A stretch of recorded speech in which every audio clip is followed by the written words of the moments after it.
semuanya, selamat datang di channel My Lovely Time with Jesus. Di channel ini setiap hari semua dari para pemimpin di GKP BMDC Purwokerto akan menyampaikan renungan singkat dari apa yang mereka terima setiap hari. Karena itu ikuti terus channel ini dan saudara bisa menikmati setiap berkat apa yang Tuhan inginkan untuk saudara terima melalui channel ini. Saya akan memulai. Untuk pertama, kita akan membahas tema janji tentang keturunan. Terambil dari Kejadian pasalnya yang ke-15. Suatu peristiwa yang dilatar belakangi bagaimana Raja Elam, yakni Kedorlaomer bersama beberapa sekutu raja yang lain yang selama ini menguasai wilayah tersebut, termasuk wilayah Sodom dan Gomora, di mana Lot, saudara Abraham, tinggal, dan mereka juga dalam jajahan Kedorlaomer. Sampai suatu ketika, Raja Sodom, Gomora, dan beberapa raja lain dari Bela juga bersepakat 5 raja ini memberontak melawan Kedorlaomer. Tetapi rupanya mereka tidak cukup kuat, sehingga mereka dikalahkan oleh Kedorlaomer.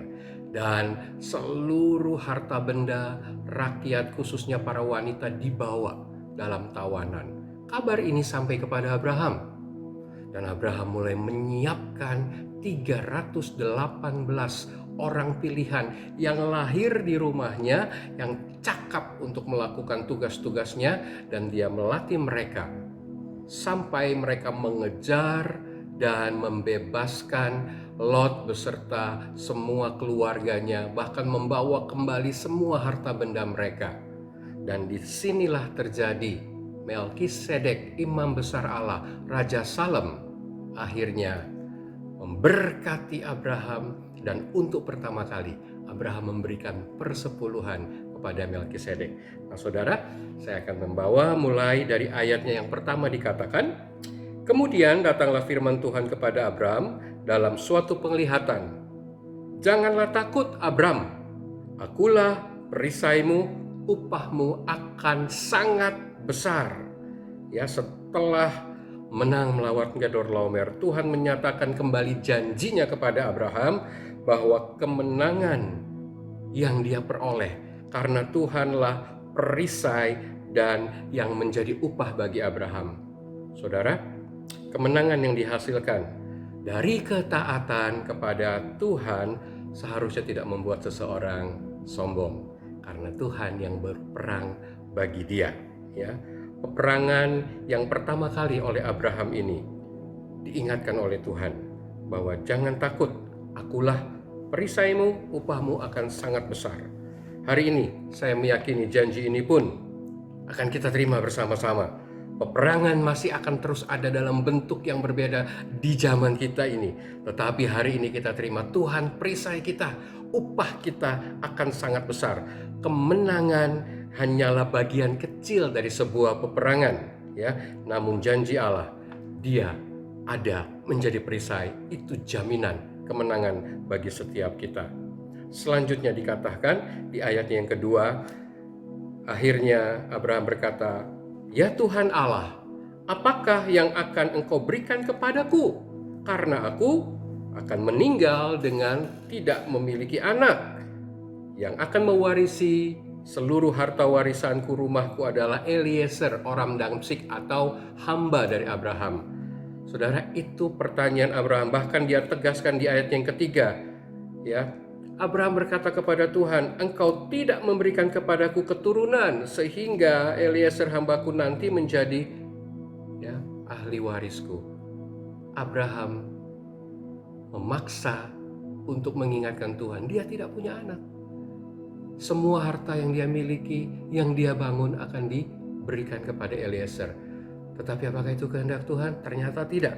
Ya, Tuhan menjawab dia di ayatnya yang keempat. Demikianlah firman Tuhan, ya, orang ini, Eliezer hambamu ini, tidak akan menjadi ahli warismu, melainkan anak kandungmu, dialah yang akan menjadi ahli warismu. Saudara, bukankah hal yang sangat wajar seharusnya apa yang kita miliki itu kita wariskan kepada anak kandung kita? Dan ternyata itu yang Tuhan kehendaki. Hari ini pesan Tuhan singkat. Dia membawa saudara alami kemenangan, bagian saudara lakukan peperangan yang harus saudara lakukan, tetapi tetap percaya ada Tuhan sebagai perisai, maka dia akan menjadi upah yang besar bagi saudara. Upah yang besar ini untuk siapa? Untuk keturunan yang adalah anak kandung saudara sendiri. Nah, bagian kita secara rohani akan ada orang-orang yang Tuhan munculkan dalam kehidupan kita sebagai orang-orang yang akan kita bimbing menjadi keturunan ilahi. Secara jasmani, Abraham hanya punya satu anak, Ishak. Mungkin secara biologis keturunan jasmani kita terbatas, tetapi suatu ketika seperti Abraham, Tuhan membawa dia keluar untuk melihat bintang-bintang di langit, melihat pasir di pantai, tetapi dia mengatakan sebanyak itulah keturunanmu nanti. Artinya bagi Tuhan tidak ada kata cukup untuk menghasilkan keturunan. Hanya dari satu Ishak terjadilah tumbuhan bangsa yang besar. Dari satu pribadi kita yang terima Kristus dan terima amanat agung, kita akan membawa sebanyak mungkin orang untuk dilahirkan sebagai keturunan ilahi. Dan Allah mau semua hal yang besar yang Allah taruh dalam hidup kita, kita wariskan kepada keturunan ilahi kita. Pertanyaannya, masihkah kita sampai hari ini secara pribadi menghasilkan keturunan ilahi bagi kerajaan Allah? Biarlah ini menjadi perenungan kita, dan kita terus belajar untuk minta kepada Tuhan, Tuhan beri aku keturunan ilahi, supaya kita belajar untuk membagikan hidup kita kepada orang lain. Tuhan berkati saudara.